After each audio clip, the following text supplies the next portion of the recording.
Hi, I want to introduce you to two of my best friends. Number one, this is my Bible. I take it with me everywhere I go and I read it every day. And this is my good friend Ben. Actually, his full name is Benjamin, and I know that because I named him. He came from the tribe of Benjamin at Kerbet El Makader, which is right on the line between Ephraim and Benjamin territory.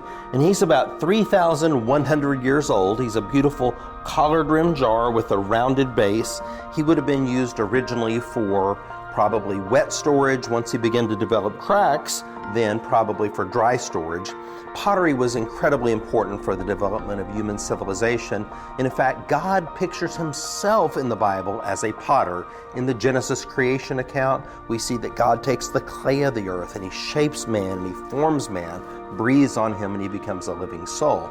So in that very act of forming the vessel, we understand the nature of God. In fact, God told Jeremiah, go to the potter's house and see how he takes a broken vessel and mends it and makes it new. So I want to read a couple of verses to you from 2 Corinthians chapter 4, beginning in verse 7. But we have this treasure, the treasure of the gospel that has come to us. We have this treasure in jars of clay to show that the all-surpassing power is from God and not from us. In other words, like Ben, eventually we're going to break.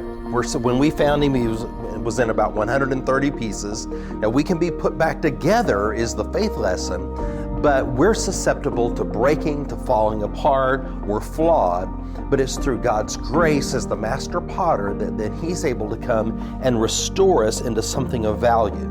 You know, people are coming from all over the world to come and visit Ben here at our Joshua, Judges, and Jesus exhibit. He's such a beautiful example of something from antiquity that continues to speak to us even to this day. And that's what happens with us. Even though we're broken, God comes along and he takes our brokenness, he mends us, and he turns that into a testimony. He sets us on a shelf as a trophy of his grace. And so as I stand here today with my Bible and with Ben, that's the faith lesson that I want to share with you.